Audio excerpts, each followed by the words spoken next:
Hola y una vez más, bienvenidos a este programa. Estamos una vez más con Líneas Rectas y es una bendición tener conmigo de nuevo a Andrés Bonikowski y yo soy David Bell y hoy pues vamos a continuar mirando libros de la Biblia. Vamos a empezar hoy con el libro de Josué. Si habéis perdido algún episodio anterior, hemos hablado del libro de Génesis, uno de los primeros 5 libros de la Biblia.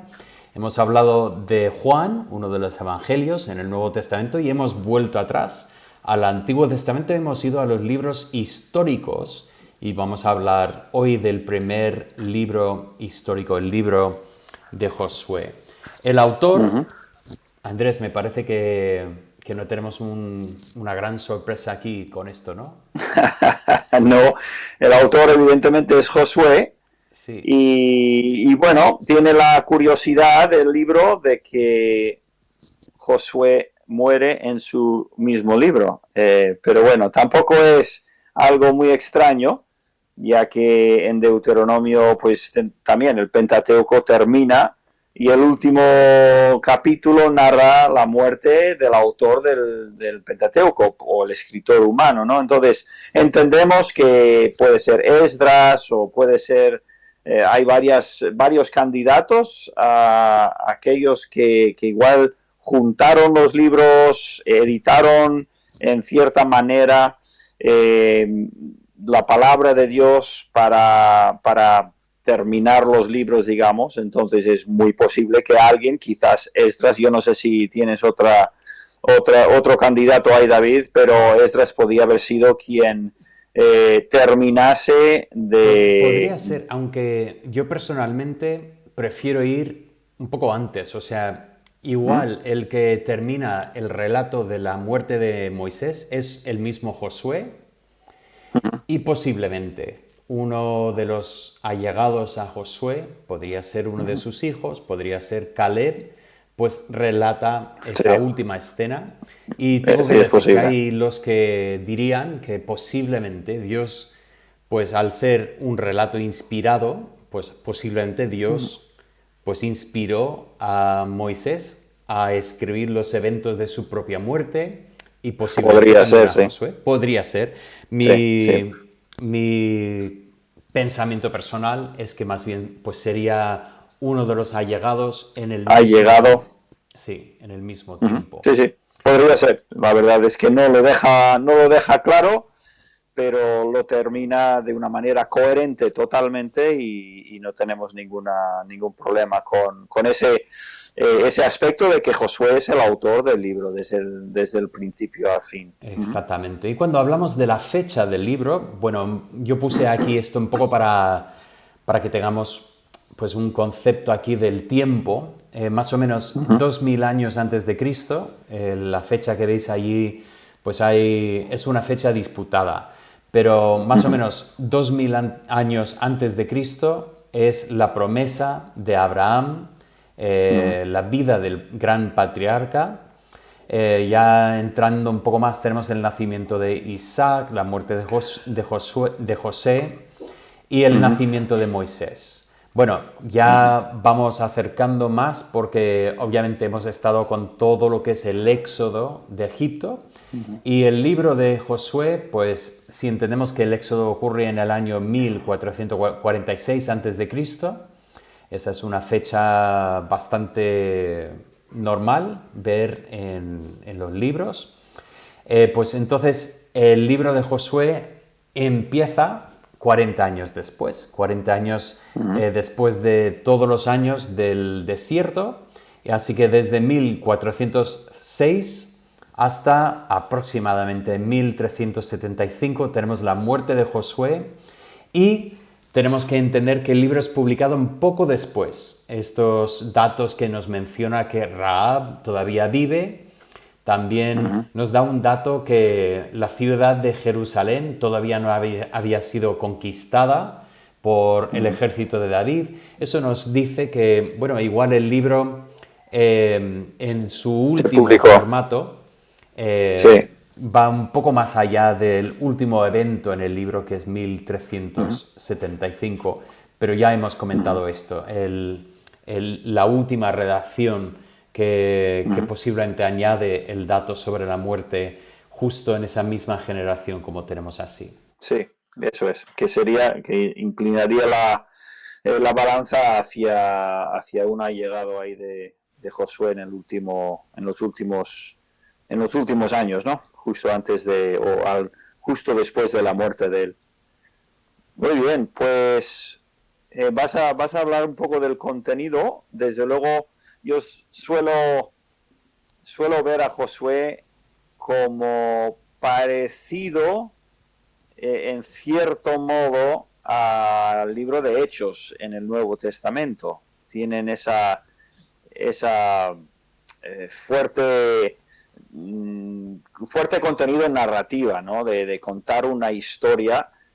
Aquí es la conquista de la tierra prometida.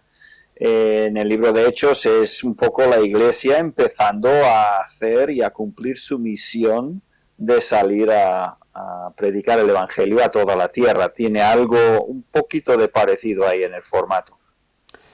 Sí, sí, y así es. Pues mira, el contenido, voy a volver a esto para que podamos ver el contenido. Básicamente, el libro tiene 4 partes grandes. Tenemos los primeros 5 capítulos que tienen que ver con la entrada en la tierra, y luego tenemos la conquista de la tierra y la posterior división, el repartimiento de la tierra, y finalmente tenemos el último discurso y la muerte de Josué en los capítulos 23 y 24.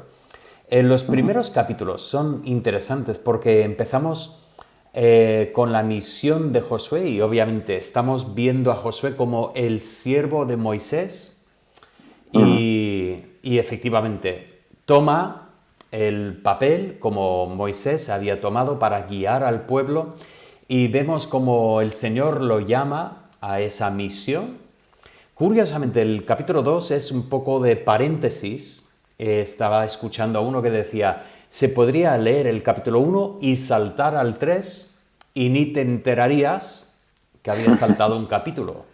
Efectivamente, tenemos la historia de los espías y la gran historia de Rahab, que llega a ser una historia muy importante.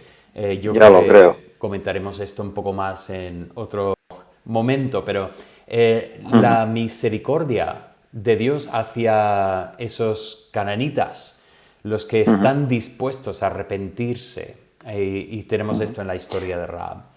Luego después cruzan el río Jordán, los capítulos 3 y 4, que es un tema sumamente importante, es otro Pascua. Igual el verbo no lo vemos en castellano, pero esa Pascua, igual que el ángel había pasado sobre la casa donde estaba la sangre, Israel había pasado por el Mar Rojo, ahora Israel vuelve a pasar, pero esta vez por el río Jordán, y finalmente tenemos el pacto reafirmado en Gilgal, donde circuncidan a toda la generación que había nacido en el desierto y toman la Pascua. Ahí tenemos la Pascua, efectivamente. A continuación entramos en los 6 capítulos que son la conquista de la tierra, y sinceramente aquí es un poco difícil para nosotros cuando estamos leyendo, porque tenemos un montón de nombres de ciudades que desconocemos. Básicamente lo que tenemos es primeramente una campaña central, los capítulos 6 al 9, luego la campaña sur, luego la campaña norte, y finalmente tenemos la lista de los reyes derrotados. Yo puse este mapa, igual en pantalla difícil ver, pero podéis apreciar un poco dónde empieza esa forma de cruzar ahí el río Jordán y llegando a Jericó, y esa es la campaña central. Luego después veis al sur, esa es la campaña del sur, y luego después veis al norte, esa campaña que tiene que ver con las ciudades del norte. Y en ese mapa, igual es difícil ver, pero bueno, podemos ver justo allí Jericó, donde cruza la flechita roja. Un poco más allá, la siguiente ciudad es Ai, y en el norte Podemos también ver, si tienes buenos ojos, yo que tengo gafas, Azor. Y buena conexión. Azor es una ciudad que tenemos ahí. Bueno, Andrés, coméntanos un poco sobre estas ciudades. Vale, pues ya sabéis algunos que soy un, ¿cómo se llama? Un amateur, no. Bueno, vamos, uno que sigue, que me encanta mucho la arqueología. Y en la arqueología en esto tiene algunas cosas muy interesantes en cuanto al libro de Josué. Porque si os acordáis, en el Pentateuco, no me acuerdo del texto, pero Dios les había dicho a los judíos, a los israelitas, que iban a poseer la tierra y que las ciudades las iban a habitar, que iban a entrar, iban a tener viñas y olivares y ciudades y todo iba a estar listo para como entrar en un hotel de en cierto modo, ¿no? Y ocuparlo. Pero hay tres excepciones muy importantes, muy sonadas y que además se reflejan en la arqueología. Y la arqueología es una ayuda pues es una evidencia de que lo que la Biblia dice es correcto. Estamos hablando de escritos que tienen más de 3.000 años y sin embargo los detalles son exactos. Por ejemplo, todas las ciudades se supone que iban a simplemente conquistar las ciudades y poseerlas, pero ¿os acordáis en la primera de ellas? La primera ciudad, justo después de cruzar el Jordán, era la famosa ciudad de Jericó. Y si os acordáis, a Jericó no podían tomar despojos, además que iban a quemar la ciudad o que quemaron la ciudad, porque Dios les dijo, quema. Entonces ellos quemaron la ciudad. Pues en la arqueología se encuentra que curiosamente, y es verdad que Jericó, de las tres ciudades, la destrucción de Jericó, los detalles exactos es lo más controvertido de esas ciudades. Hay diferente especulación y algunas interpretaciones diferentes de las ruinas, pero lo que hay es una capa de fuego. Hay una capa alrededor de 1500 años antes de Cristo, bueno, 1400 es el siglo XV antes de Cristo, y si quieres mantener eso ahí de momento, en Jericó hay una capa de fuego. Justo en esa época del siglo XV antes de Cristo. Vas ahí y en ahí, que se llama, las excavaciones son de Kibet Makatir, algo así, es el sitio donde se entiende que era ir, pues fíjate que en esa ciudad, en esas ruinas, también hay una capa de fuego, más o menos en el siglo XV antes de Cristo. Y luego, la otra ciudad que curiosamente la acabas de mencionar, está muy al norte, es la ciudad de Azor. Y la ciudad de Azor también fue destruida y quemada.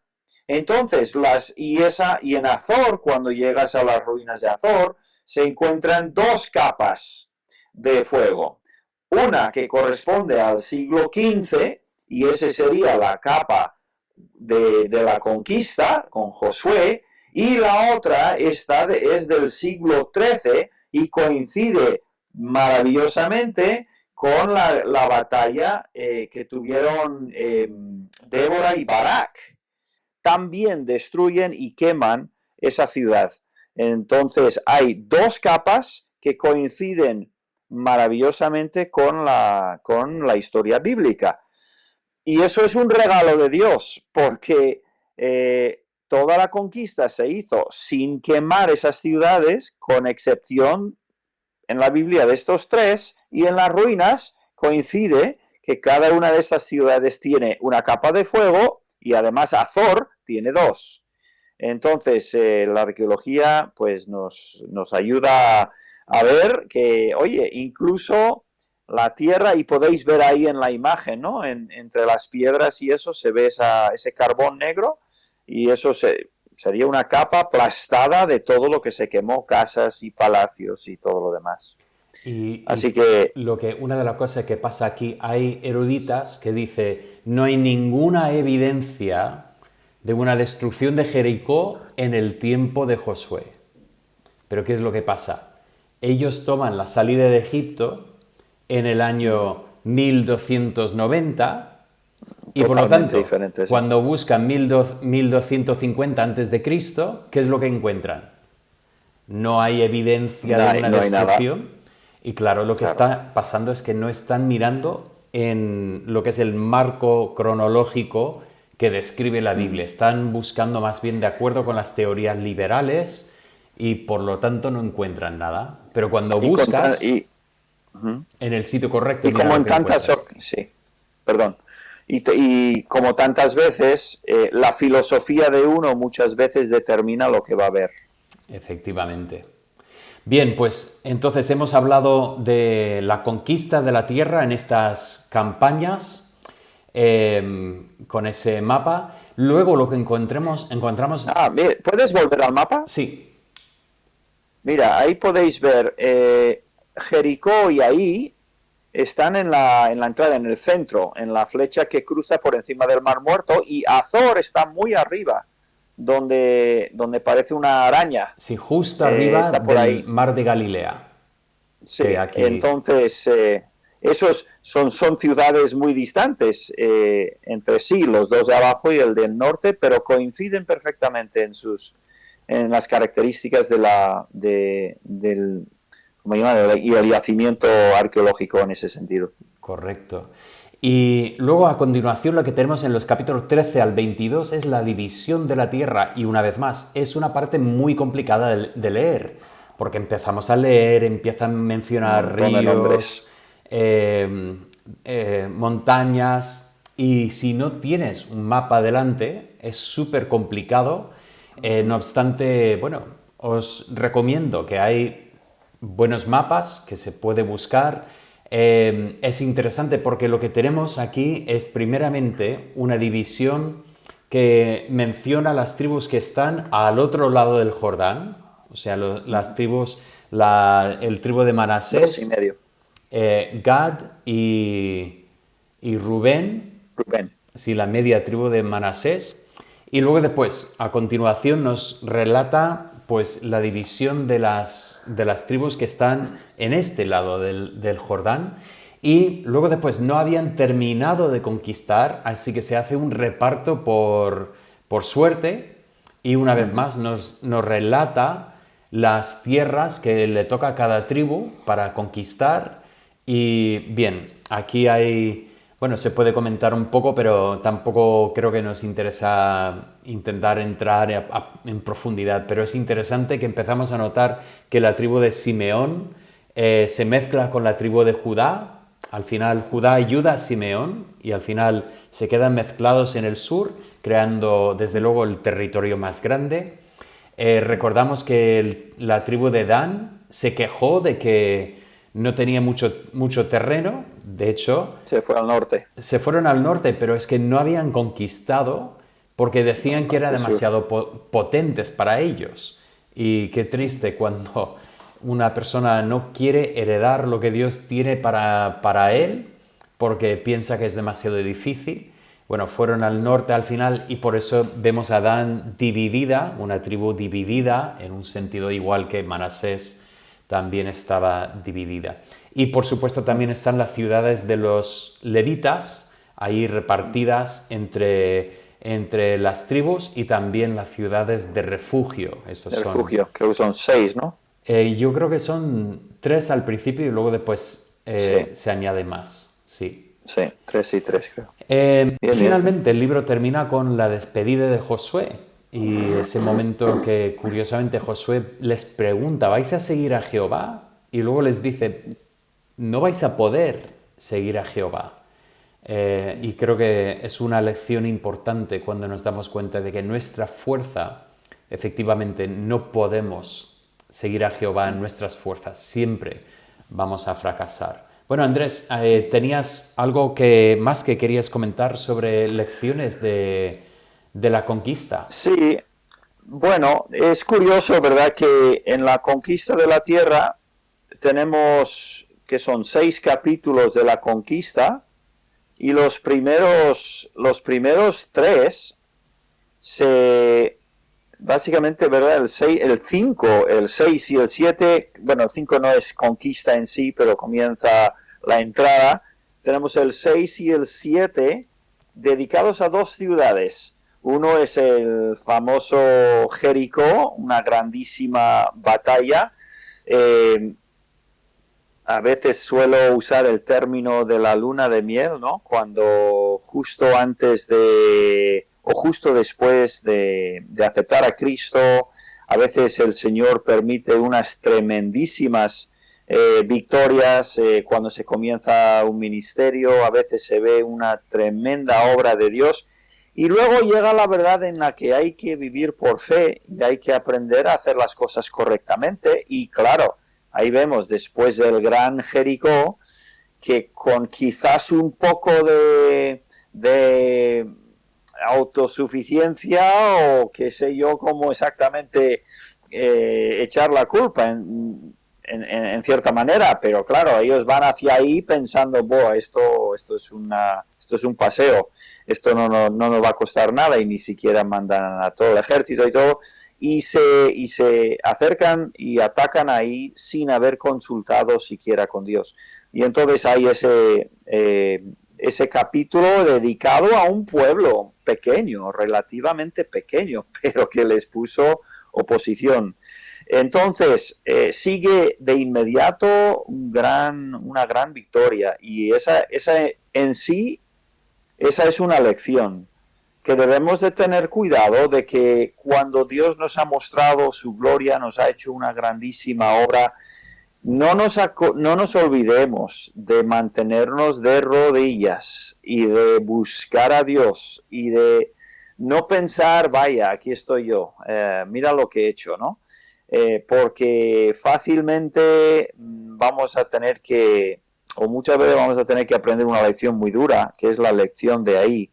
La importancia también en ahí de mantener esa comunión con el Señor y no descuidar nuestro caminar con Él, porque Él se presentó directamente a Josué para reprocharle porque no habían buscado a Dios, habían lanzado a la suya y vaya como habían en un instante con uno pequeño delante había caído la moral de una manera que el pueblo se desmoronaba, se desanimó del todo, ¿no? Por eso, entonces hay muchas lecciones ahí en cuanto a consultar siempre y constantemente a Dios.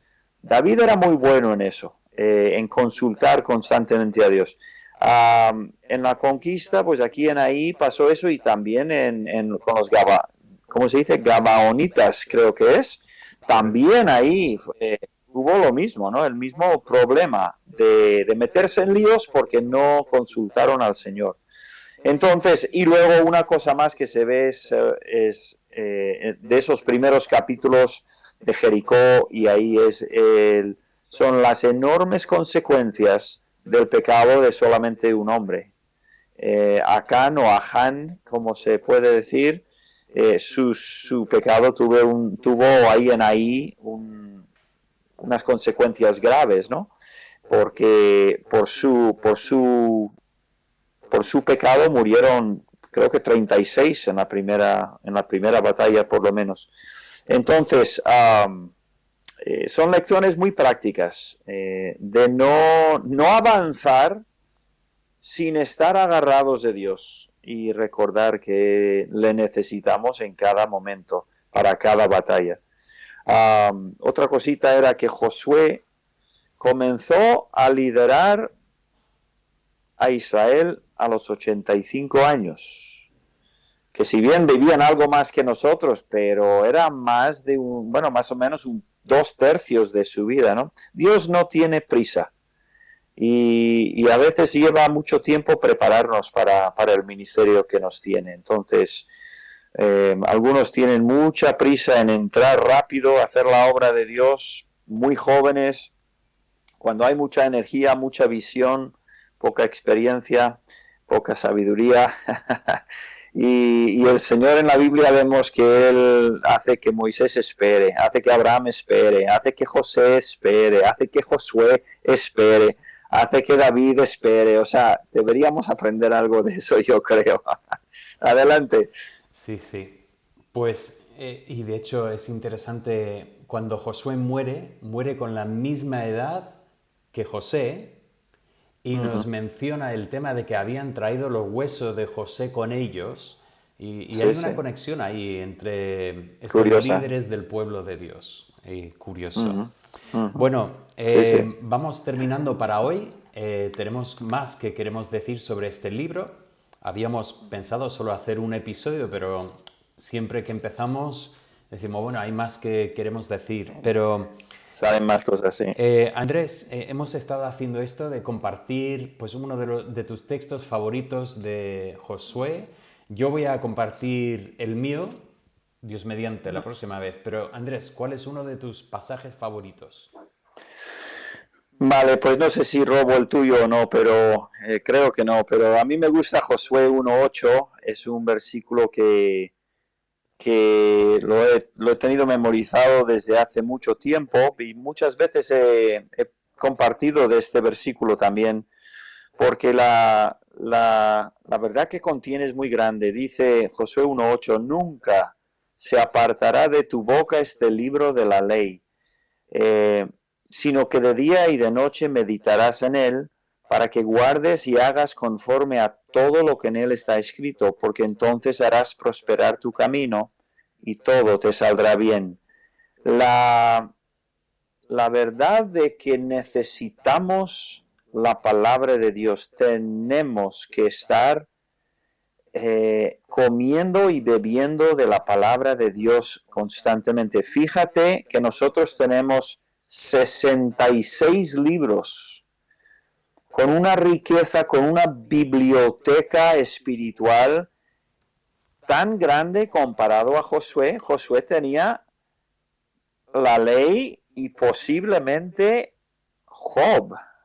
No sé si alguno más, y no sé si Job necesariamente, pero aquí le dice que no se apartara de la ley de Jehová, o sea que está refiriendo al Pentateuco.